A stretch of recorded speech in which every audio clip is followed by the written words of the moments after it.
There is no emotion, there is peace. There is no ignorance, there is knowledge. There is no passion, there is serenity. There is no chaos, there is harmony. There is no death, there is the force. That is the code of the Jedi, a philosophy for living that is rooted in modern understandings of Buddhism and the way that Eastern thought has permeated through the world. The thing about it is, it also reminds me of something in Druidry, something that is the closest you could get to being the heart of Druidry. So let's talk about the Jedi Code and the Gorsedd Prayer as we walk together down Creation's path.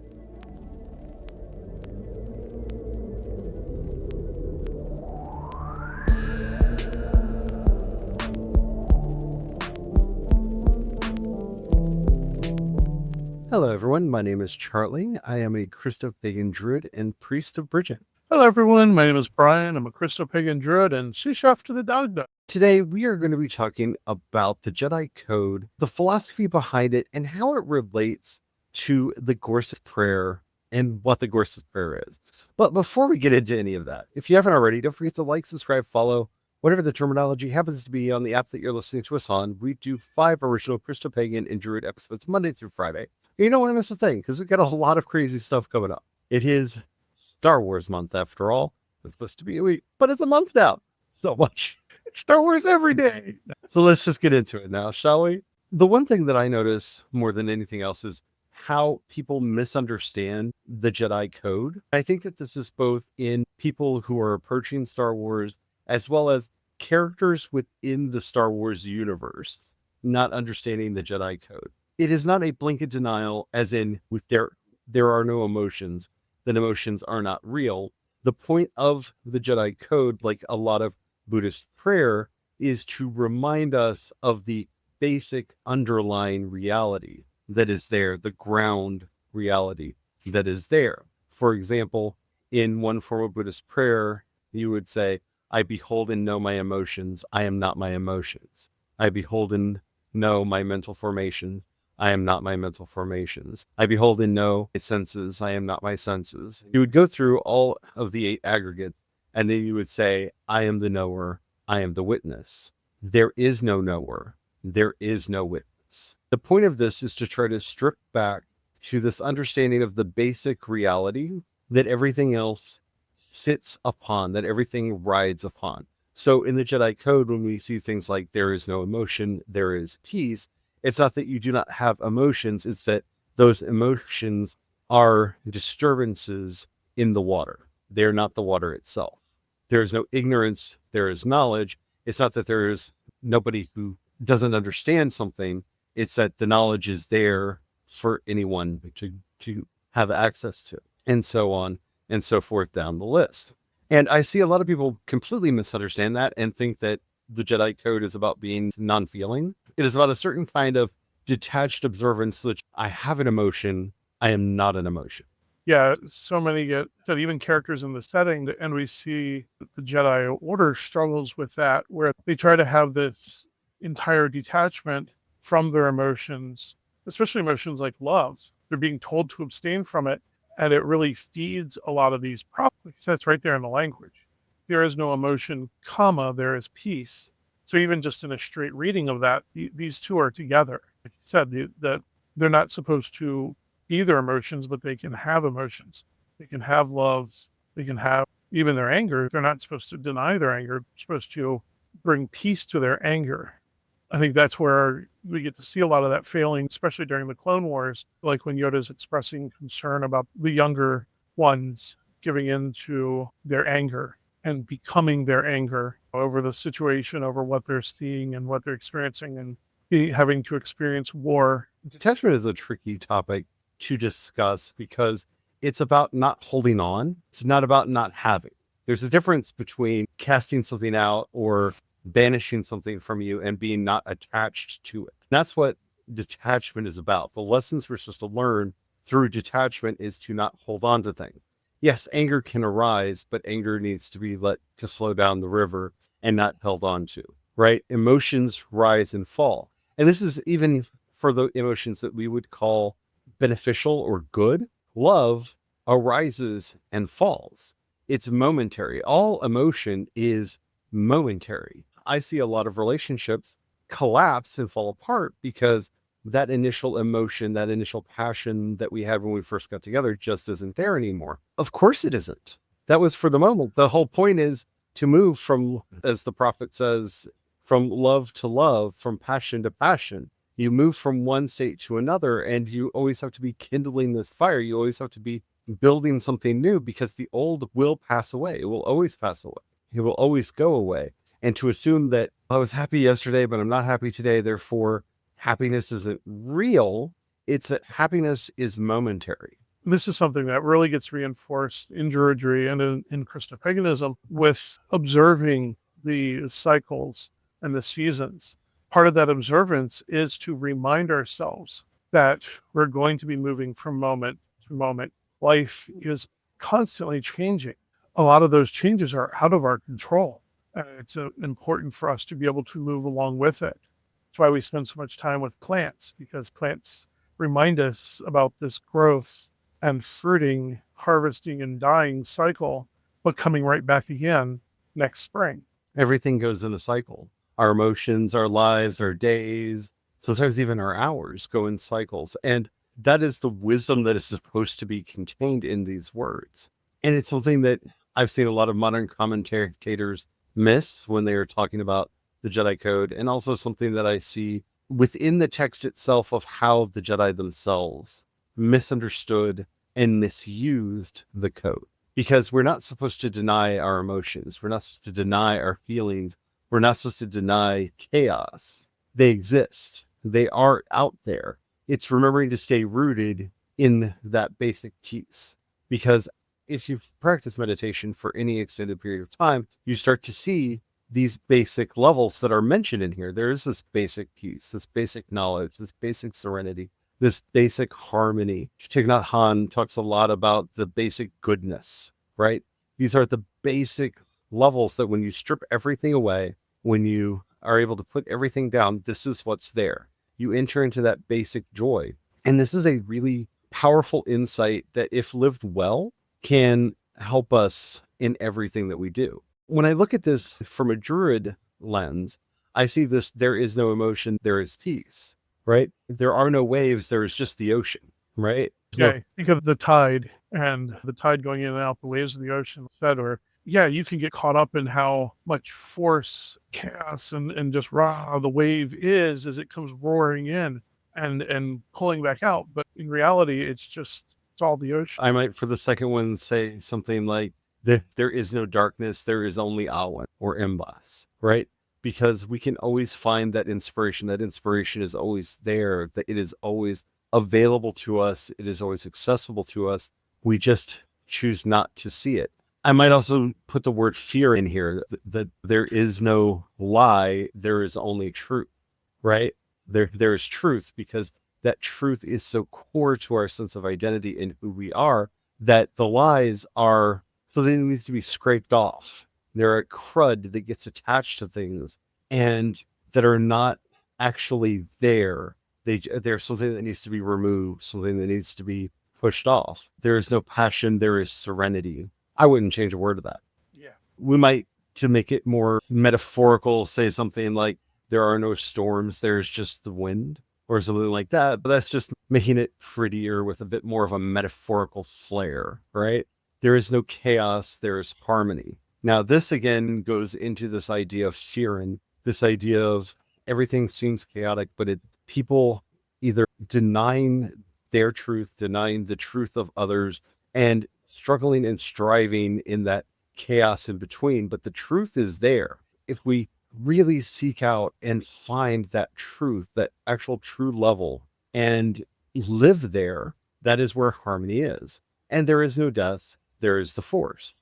There is no death, there is no ever. There is just the energy of life. There's just this thing that we are, and one day we will return to, we will go back to the other world. And I see such a strong tie between these two and how they relate to our modern practice. Now, there isn't a creed or a code of Druidry. And if anybody tells you that there is, it's either very specific to that Druidic order, because there are a lot of different Druidic orders out there, and some of them have a very specific Gnostic flavor to them. Some of them have a very specific Christian flavor to them. Some of them have a very specific pagan flavor to them. So they might have something more akin to a creedal statement for their internal form of Druidry. But Druidry itself is not a creedal faith. It's a faith, a spirituality that is practiced, that is embodied. And there are many elements to the tradition, but they are all things that we do not know rationally. They're things that we experience, things that we practice. They're things that we do. And when we are living in that practice, when we are living in that reality, when we're living in those experiences that we are having, then we are living our Druidry. We did an entire episode about this a while back, about the difference between Druidism and Druidry, because Druidry is much more akin to like carpentry. It's a thing you do, whereas Druidism is something that you study. And this is the real big difference between Druidry and a lot of other spiritual traditions is, yes, there are books that have been written. There are volumes of poetry and triads and all kinds of lore and things that have been written over the centuries that you could read if you wanted to. Those are helpful, and I think that they are good for us to study. But Druidry doesn't live in the books. Druidry lives in the practice. And that's actually one of the things that I love about the Jedi Code. But the closest thing Druidry has to a creed would be the Gorsedd Prayer. Like all things in Druidry, this comes about during the Druid revival in the 1700s. And of course, I feel like if you've been listening to the podcast long enough, you can say this with me. It was written by Iolo Morganwg, who was a problematic figure in the history of Druidry and Welsh studies. We did an entire episode about Iolo Morganwg, and we have talked about him a lot. You can find out more about him over on wisdomscry.com, where I have an article called The Problem of Iolo Morganwg, where I get into this. Iolo is an interesting man in that he did found a Druidic order. In fact, William Blake was a member of his Druidic order, and probably the most famous person that you might have heard of that was a member of his order of Druids. They were practicing Druids. They were part of the Druidic revival. They were trying to bring it back. He did pretend that his work, the Barthas, was an ancient manuscript that he translated from the Welsh, which, so far as we can tell, is not true at all. I say it that way because, I don't know, maybe there are lost manuscripts out there. I doubt it. I severely doubt it. But by now, we would think it probably would have surfaced. Somebody would have found it. Yeah, you'd think. And especially because some of the stuff that he does cite his sources on, we can actually go to those sources. Those sources exist.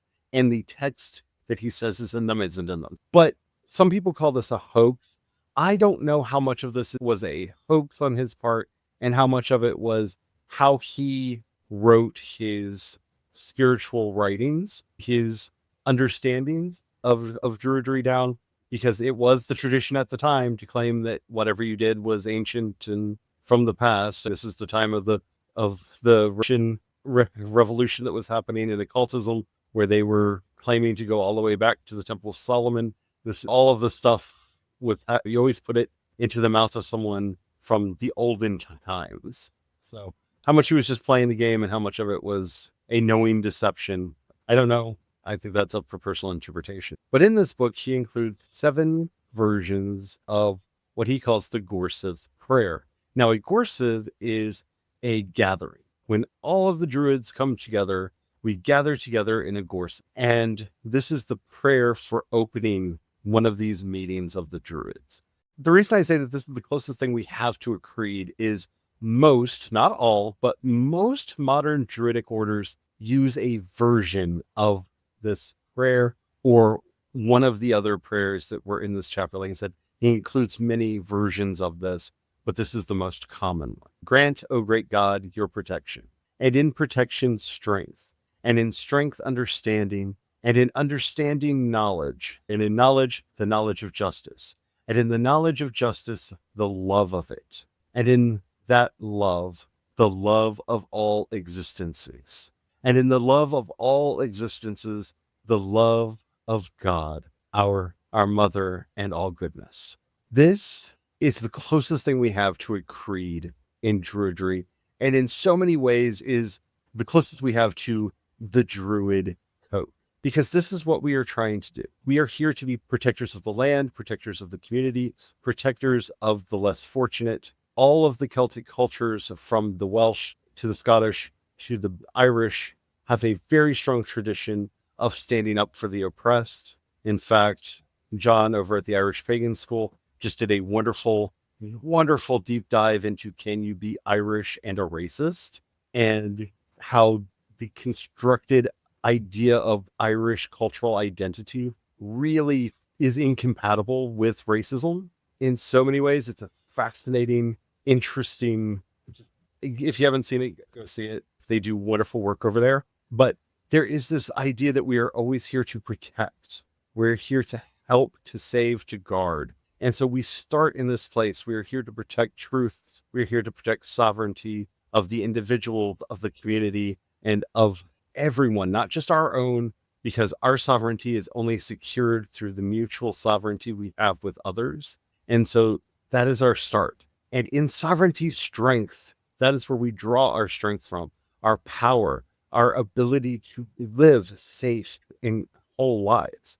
And in strength, understanding, because if we're protecting ourselves and the community, we have to, and we're growing in strength there, we have to understand the community and all of its parts and all of the things that go into making it and sustaining it.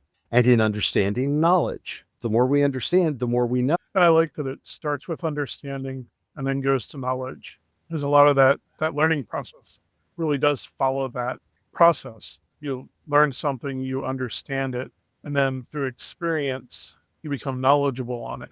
And because all of this is interconnected together, right? From that knowledge, the knowledge of justice. And that's the important thing here. The idea is not justice itself. Justice is a concept, it's an idea. Justice evolves over time as we understand how we are doing things that are unjust, that we did not see as unjust. And we adapt and we grow and we develop our sense of justice. So we're developing our knowledge of justice. And it's also fun because this is building that justice starts first from a place of protection and strength and understanding and knowledge. Yeah. So, like you said, it's not just knowing the law or any of that. It's not only understanding it, but it's also that experiential aspects of it. It's why part of that justice making is constantly questioning when there's problems in the system. Why a druid would look at the prison system in America and be like, yeah, there's problems here. All kinds of problems. All kinds of problems. It's not justice. And they're not saying that everybody just has to be set free and there's no consequences for people breaking the law, because they would also say, no, that's not justice either. They would simply say, there's got to be better ways. I would never say it was perfect, because no system of law is perfect. Nothing made by human beings is or ever will be perfect. The old Brehon law was based on this kind of restorative justice, that if something was stolen, it either had to be returned or the value of it had to be returned. There was this idea of restoration and restoring what had been lost, where you can really see where it falls apart is what had to be paid back to the victims' families of a murder person, because they valued different lives differently. And that, like, not perfect, but you can see this idea in here, though, of we're trying to restore, we're trying to make whole, we're trying to pay back, not in from a sense of vengeance, but in a sense of we're trying to make whole what has been broken. And that's a very different idea of justice. And I love this one, from the knowledge of justice, that the love of it. Because once you understand what justice is and how it's different from fairness, justice is a thing that involves equity and equality and compassion and restoration. And all of these things are elements of justice. It's hard not to love it. Once you know what justice is, it's hard not to love it. And in that love of justice, the love of all existences. Now, this line is really important because this is reminding us that we should have this kind of love that we've been building here for people in this world, people in the other world, but all existences. That includes the life in the forest, that includes the life in the field, that includes the life of all the other animals in the sea and in the rivers, all existences, not just human ones, all existences. This is why a druid doesn't get caught up in weird little moral quandaries over like hunting an animal to feed the family. Once you have that love of justice and the love of all existences, one understands that is part of life. That happens. It's also why they don't get angry over, say, a mountain lion killing a deer and eating it, because that is part of its existence. It's just the nature of it.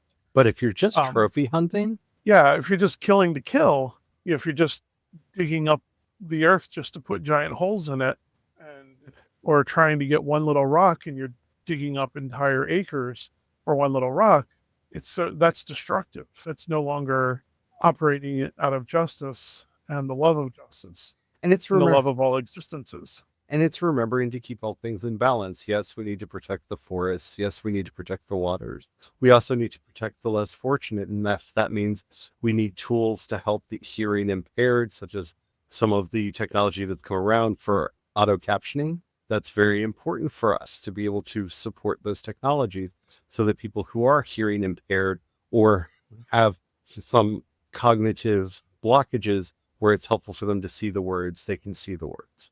And understanding that balance between the two, it's important for us to understand that when we're loving all existences, it's about trying to find these harmonies, these balances on how we can take care of the least fortunate and those who need more support and more help, and not leaving them behind, because leaving them behind neglects our both knowledge and love of justice. Some people need to have more support than others. Some people need to have more aid than others.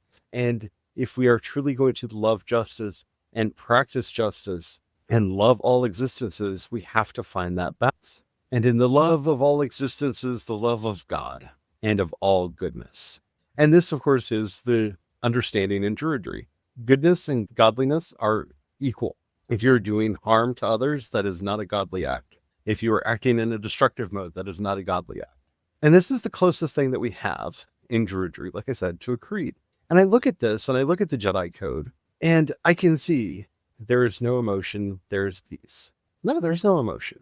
We're not acting out of revenge. We're not acting out of a sense of nationalism or patriotism or identitarianism. We are seeking protection, mutual protection, and in that protection, finding strength. There is no ignorance, there is knowledge. Yes, in that strength, we find space and opportunities for understanding, and in that understanding, knowledge, and in that knowledge, just the knowledge of justice.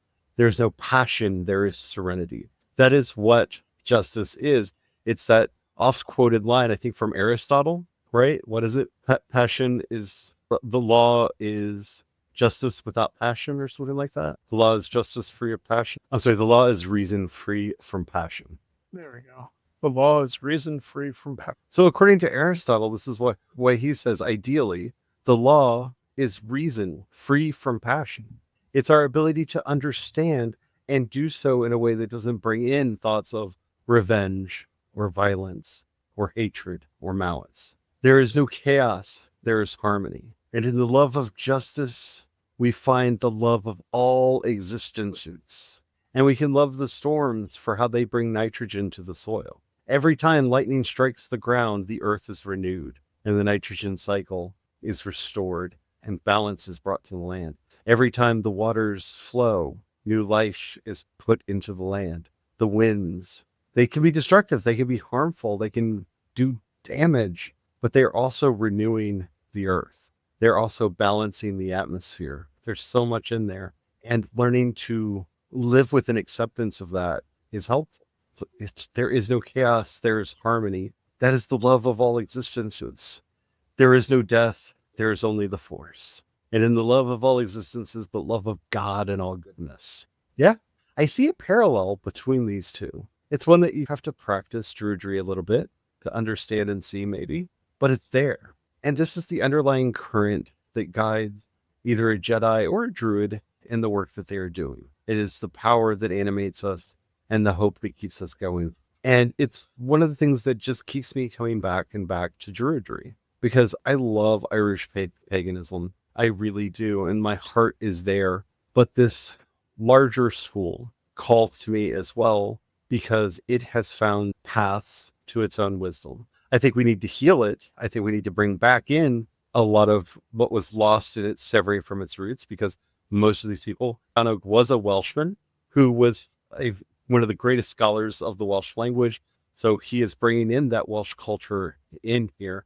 But many of the founders of Druidry over the years in the Druid revival have been rich, aristocratic Englishmen. And so there has been this little bit of loss of connection to the roots that were there. And I do not bemoan anyone who wants their Druidry to be just from the Irish stream, or just from the Welsh stream, or just from the Scottish stream. They're all beautiful. But when I hear someone like Christopher Hughes, who speaks very strongly and passionately from Welsh Druid, they're the head of the ancient Druid order, which, if you don't know, according to the Romans, all Druids had to go to the island of Anglesey to study. That's the homeland of the Druids, according to the Romans, that when they were writing about the Keltoi Gaul, everyone had to go to Anglesey to study. That was where all Druids were taught. And I read their work, I resonate with it so strong, and I feel a home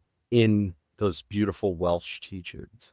And when I study Irish Druidry, I feel home there as well. And I think for someone like me, I'm interested in a modern Druidry that's trying to reconstruct and bring together this old way in whatever we can find in the little bits that survived, and to rebuild it and to make it stronger going forward. So yeah, that's the Jedi Code and the Gorsedd Prayer. What are your thoughts on either or both? Do you know of a different Druidic practice or statement that might fit this better? Do you think that we're really far off in our analysis here? Let us know in the comments.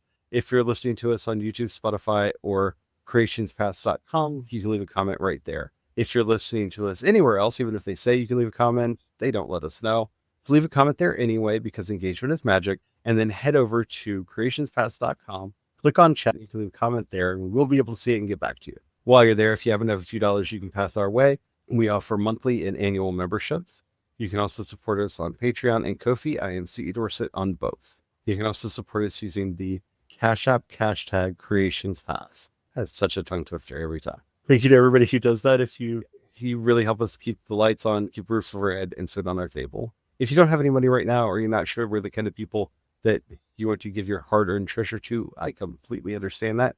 But if we've ever said or done anything that's helped you out, please share that with others, because that helps us out more than. And as we're heading out, we like to say a prayer at the end of all of these.